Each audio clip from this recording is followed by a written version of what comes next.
bom dia, boa tarde ou boa noite. Hoje temos Brittany Sunshyne é uma canalizadora profética e intuitiva guiada pelo Espírito. Com a sua formação em estudos bíblicos, como em um curso em Milagres, é infundida pela Física Quântica. De Neville Goddard, Dr. Joe Dispenza e outros ensinamentos esotéricos ricos em sabedoria. Ela e a sua equipa divina guiam e conduzem na exploração e ativação da Identidade Divina. Brittany Sunshyne experimentou milagres em anos de dor crónica, a reparação imediata de 3 costelas partidas. Quando estava grávida de 30 semanas, depressão e impossibilidades circunstanciais depois de ter sido roubada e traída por aqueles em quem mais confiava. Apesar de todas as tempestades que encontrou, o Espírito conduziu-a através delas, para se erguer sempre acima das tempestades desta vida, ensinando novas formas de quebrar padrões geracionais e prosperar. A Brittany oferece workshops semanais gratuitos para todos os que procuram transformar a sua vida de onde estão para onde querem ir. Gostem, partilhem e subscrevam o canal Sinergias Holísticas, onde espiritualidades são todos nós. Okay, Brittany, at last, my channel. Thank you so much. Thank you. I'm so glad to be here. Brittany, can you tell us a little bit about your little childhood and your path to spirituality, please? Yes, absolutely. Did you say my childhood? Yes. That's so interesting because that's really where it all began. I grew up in the country. We had a lot of land due to where we lived. And so I spent a lot of time outside by myself. And that's really where it was just me and the spirit out in nature as I was just passing time as a young child. And it's one of those things where I look back now and I'm like, wow, I spent a lot of time outside by myself. But it's also, I think, one of my greatest gifts because that's really how I came to know the spirit so well. And then when we moved away from there, when I was a teenager and we went into like more city life, suburbia kind of life, and even in religion, I was always able to see the glimpses of the spirit, but I also could see when it wasn't quite the spirit. And so anyway, that's a little tiny bit of my journey and how I've arrived here many years later. So you always have been linked with nature, the surrounding nature, yeah, with trees, yes, water, birds, etc. yes, definitely trees and water. And in fact, a lot of my downloads come related when I'm in water. So like if I'm showering or if I'm even just near water, it seems to be this activator for me. And I find, and it might also be because that's just one of the places where I always find myself praying. So my divine language, I have a divine language that I don't really know where I got it or necessarily, I guess it came with me here. But when I'm in water, I tend to get really clear transmissions and it might, who knows, maybe it's because I often am praying while, in the shower because it's just something that I've developed over time as like a habit, but, or as a practice, but but I do believe that water is some sort of an activator, probably for all of us, but definitely for me. I have a feeling, I don't know, because it's the first time I'm feeling your energy now, that you probably read A Course in Miracles, no? Yes, I feel it's funny. I don't know why I feel it. It's the first Yes. time I'm talking to you, but I feel a little energy, A Course in Miracles in the air, A Course in Miracles, a little voice in my head, maybe. Yeah. So at what age you started reading that book? I actually believe that I've more listened to it. I don't sit down to read very often because I'm a busy mother. To listen. Yeah. Yes. Yeah. So I listen a lot, which is probably how I've gotten here to being so passionate about doing this type of work. Not only recording videos, but also recording like guided meditations and visualizations. I have the SeedSoilWater channel where I kind of flow. I'll just like pass the revelation that comes, and I pull cards. I wrote my own cards just based on what the Spirit and I having like experientially in common, and things that I knew that, you know, along the path, there's been really significant phrases and scriptures, and then passages, and even just words that I knew would mean something to me, and it would mean something to both of us. And so we cooperate like that. But then I also have SeedSoilWater Spa, which is like an ascension spa channel, all about retuning, being transformed by the renewing of your mind. And so anyway, I'm being bombarded with revelation right now, which is why I'm kind of like stalling, because one of the things was that there was a time where I kept hearing, it's in the sound. And that phrase would just like resonate in my spirit. It's in the sound. It's in the sound. And this was before I knew anything about frequency, solfeggios. And I was in this pursuit of miracles. And so I'm having all these full circle moments right now. I used to struggle with constant chronic pain, and I just could not come to a point where I would identify with it. I was like, this is not right. Like, this is not the promise. You know, my faith is here, but like my 3D is not matching it. And so I was in this pursuit of miracles. And I kept hearing it's in the sound, and I didn't know anything about the solfeggios, about sound frequency.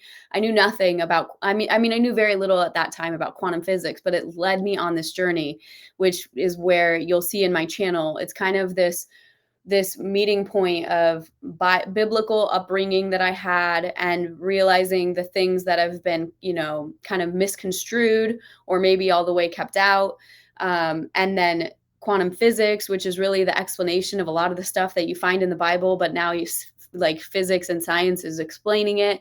And then also just my own spiritual journey that is kind of, you know, can't be quantified in any sort of way. But as always, you have any kind of depression or no? Right now? No. No, years ago. Oh yeah, years ago. Yeah. Yes. Yeah.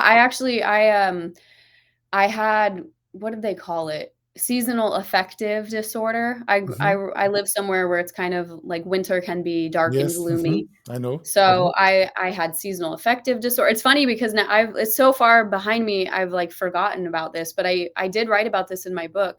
Yeah, I had seasonal affective disorder. I had chronic pain issues.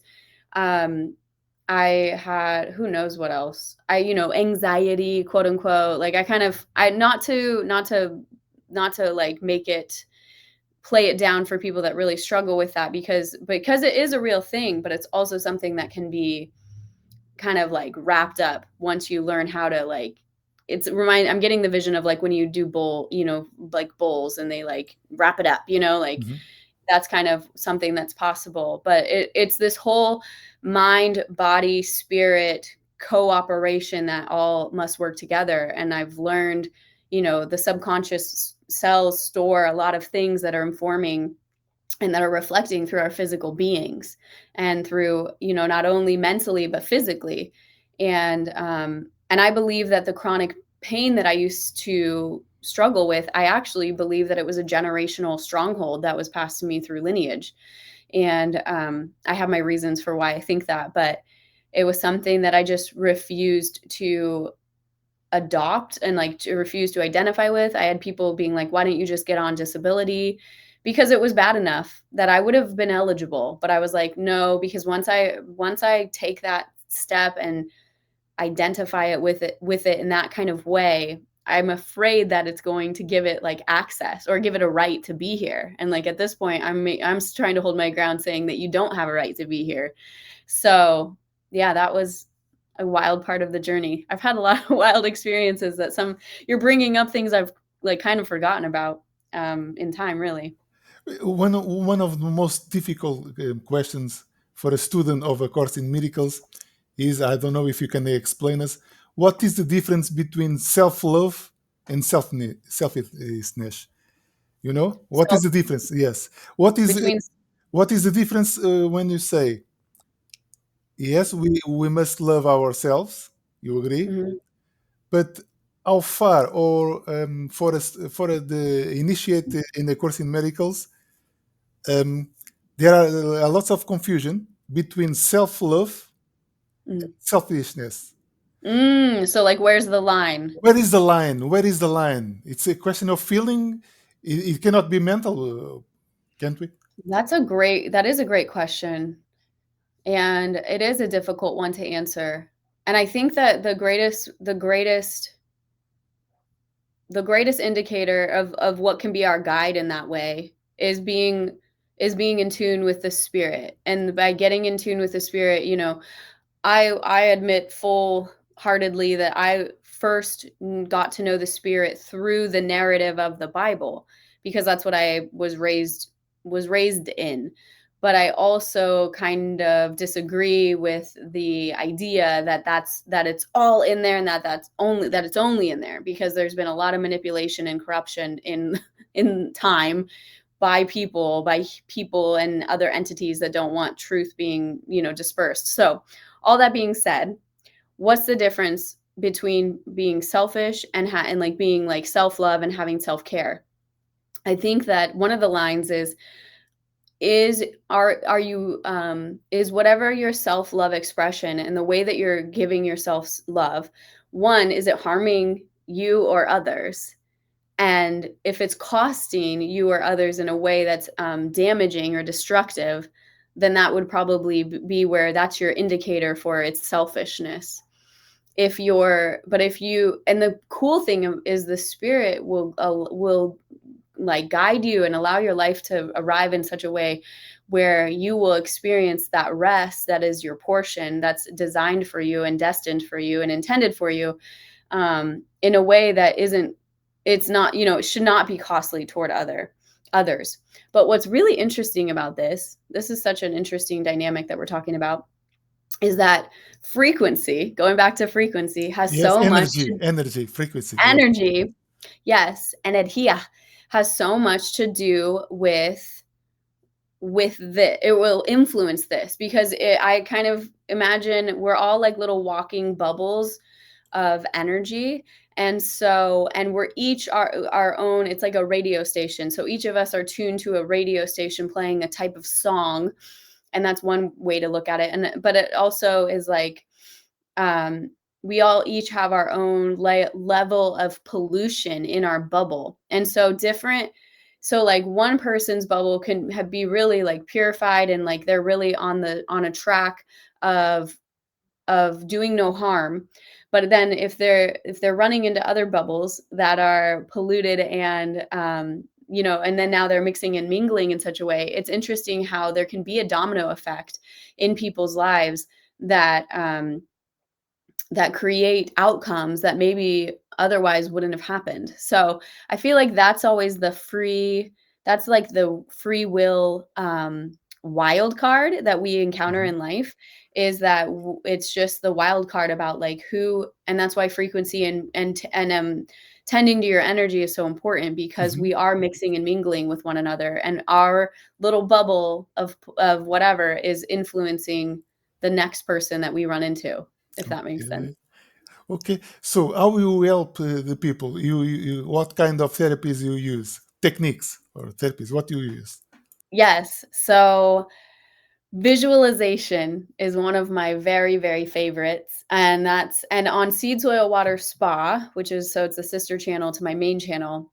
There are like experiences. And one thing that I remember learning, I believe it's Albert Einstein that said, I think it's Albert Einstein that said that the brain doesn't know the difference between an imagined experience and a real experience. Mhm. And the more that we learn about the subconscious and the conscious, and then the fact that like that the world, we know through quantum physics and the observer effect and the double slit experiment that the electrons are waiting for us to observe them, kind of to tell them what to do. And so that means that the world we're living in is like a projector from our internal being. Plus, remember, the wild card is all of the other projector screens that are happening all around us.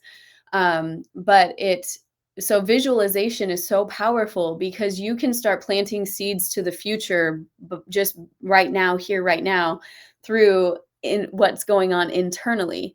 And if you know how to activate your third eye, then it's even more effective and impactful.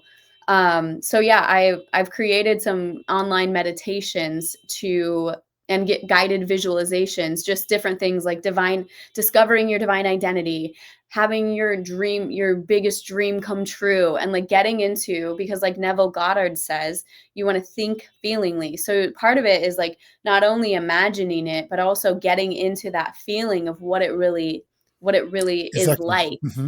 Yes. Yes. So that's my Visualization. first favorite. And in the second one, you have My more? second favorite would be scripting, writing. And so it's funny because Journaling or scripting? Journaling? scripting. Okay. It's called scripting, and but journaling is, yeah, it's a form of journaling, and it's in the scripture it says in Habakkuk, it says, "Write the vision and make it plain, so that those who read it may run it well." And I always think about those who reading it are like the electrons. They're waiting to be told what to do, and everything is now. Time is actually just an illusion. So like we were talking about when we first got on here, one of the many illusions is time. So everything universally only speaks as it is so now, and so it is now. And so we, by scripting, I am so elated and relieved and grateful. My heart is overflowing now that I am, and then whatever it is, and putting it in this present tense or as if it's already happening right now. And then whatever that may be, I'm just so elated that I'm full, walking in the fullness of my divine identity. And the ripple effect is blessing people's lives and allowing, the illumination of their divine identity, et cetera, something like that. And by scripting that and then also reading it out loud to the atmosphere, it is a really powerful tool that got me out of some deep and dark places. So it's some kind of manifestation also? Oh yeah. Yeah, these are what I would perceive to be manifestation tools, via universal principles, of universal laws that are important for all of us to know. And this is where I kind of full circle back to the Bible. Dare I say, I believe that the laws that are written in the Bible are not the laws that really were the universal laws that are the most important ones to know. And so the universal laws that are important to know are the law of vibration, the law of assumption, the law of, attraction. That one's like very known, and it's kind of become a little bit like maybe like cheapened a bit, but it's still an important, law to know. And these things, once you know them and know how to apply them and tap into them, they deliver. So it's very important to tell the people that the manifestation is not like, I want something now and it happens. No, you have to release. You have to Yes, that flow. You have to keep the absolutely. desire that some religions like Christian called faith. But you have to keep the faith or desire and not waiting for the clock. Right. Right. Yes, A watched pot never boils. Same idea. exactly. But many people get it wrong because they want something strongly, but they don't have the patience to wait. Right. Because faith and patience are the same. Mm. Exactly. Wow. Faith and Yes. patience are the same. You have to be Wow. yes. So we have to This is huge. be faith and have patience. It's the same thing. That is a whole message right there. Yes, because many people that but I manifest all day, but it doesn't happen. Right. We have to believe.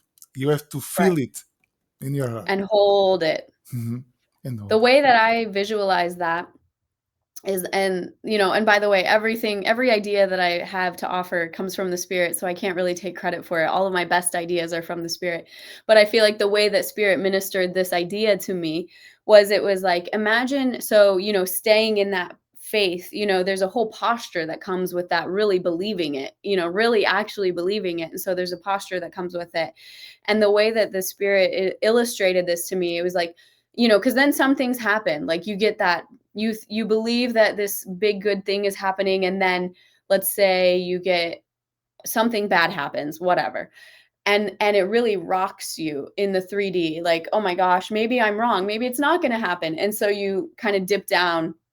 And so the way the Spirit was illustrating it, he was like, imagine that you're building the road for this thing to land or to drive in on.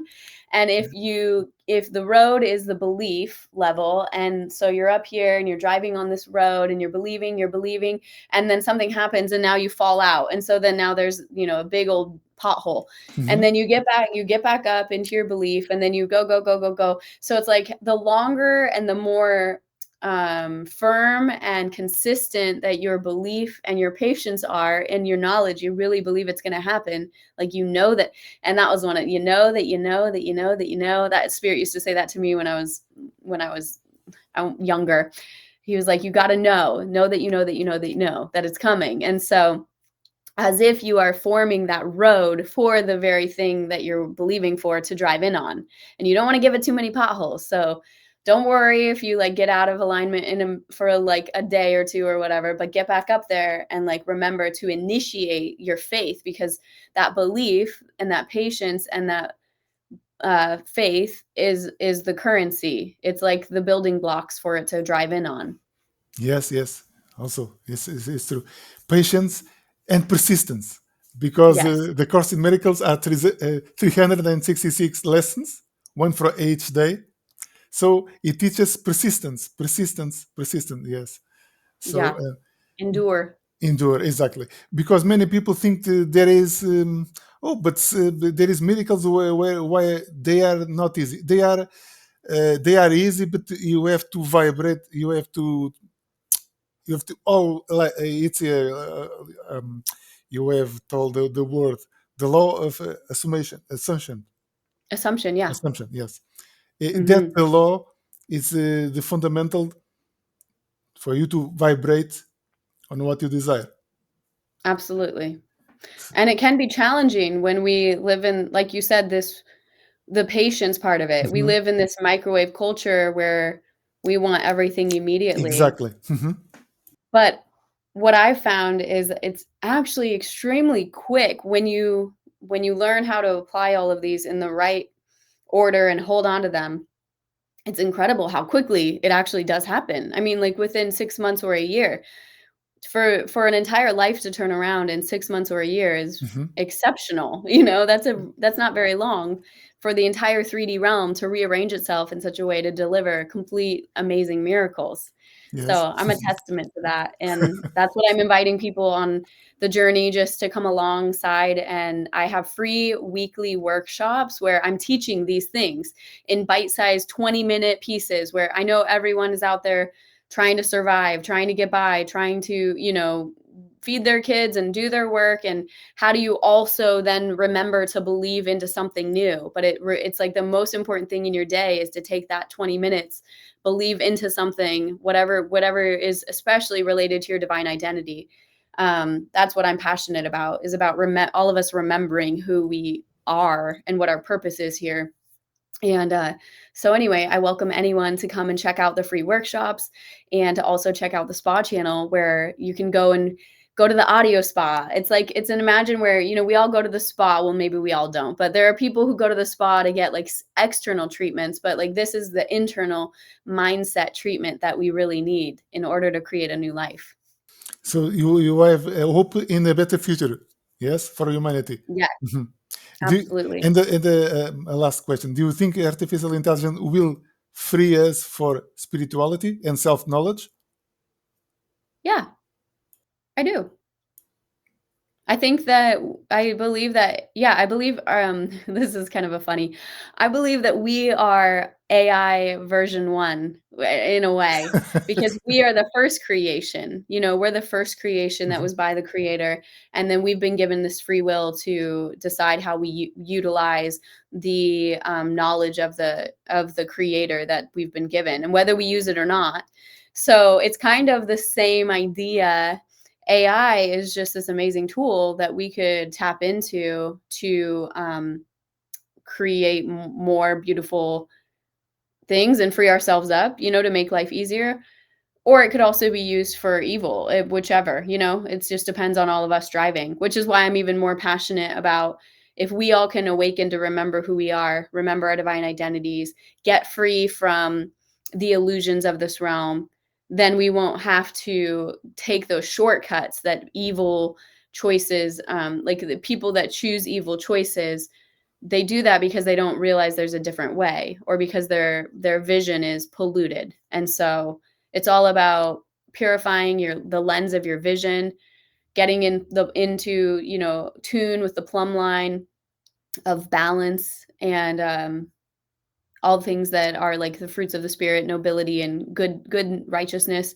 And it really does free you, and it frees other people, and it's a ripple effect that, and I believe that that's what's going to happen. I think that the light workers are really about to see some things happen in a great sort of way. So if you save yourself, you save others. Yes, it's a Yeah, message from the Course in absolutely. Miracles. Miracles.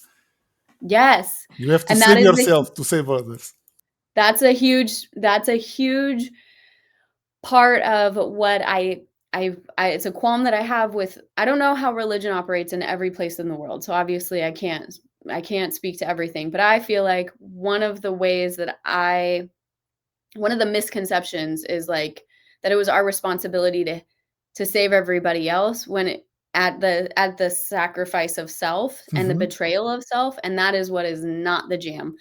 It's the opposite. You first get yourself in position, you get yourself in alignment, you get yourself in purpose, you honor yourself, and you love yourself the way that is meant for you, which is fullness. And then everything else just happens as a natural, like, spill over of the cup running over. That's Exactly, how it. exactly. Perfect, exactly. Because most people misunderstood. Oh, you are being selfish. No, I can only give what I've got first. Yes? Exactly. I co- Exactly. so if I'm empty, I won't give you emptiness. Yeah, But if I'm full, exactly. I give you all. I give you fullness. So Yes. it's different. It's a different approach. I think the Course in Miracle is more direct, Mhm. as my teacher said. It's like a motorway to heaven. Motorway to heaven. Yes, It's a fast path to heaven, so to the speak. fast lane. Yes, a fast Yes. lane, and the Bible is more with dangerous roads. The Bible is more Yeah. dangerous. It's Yes, because because it there's can a lot of be bad examples misunderstood. in there. Yes, it can be. We reading the Bible, we can sometimes misunderstood the Bible, Yep, totally. and I think A Yeah, Course that's in why Miracle is fast lane. I The fast lane. I always advocate, follow that inner voice, and even in the Bible it says that the Spirit will be your teacher. So there's so many things in the Bible that validate what we're Yes, saying, but religion has this way of objectifying it in a way that just benefits their agenda, as opposed to every single individual awakening to the illumination of who they are in divine identity. Because it's gonna do exactly what happened when Yeshua was there, and it's gonna disrupt everything, all the systems. It's gonna be disruptive when each of us illuminate individually, and are no longer enslaved to the systems of man that they want us and need us to be enslaved to. So it's an exciting time to be here. yes, and I feel your energy. So I didn't know you, but I feel the Course in Miracles in the air. So thank you so much for being here, Brittany, and Thank you, Nuno. I hope we someday talk again. Thank you Yes, so we much. will. Thank you. Thank you. Bye Be bye. blessed, be well, be free. Okay. Bye. Thank you. Thank you. Bye. Bye.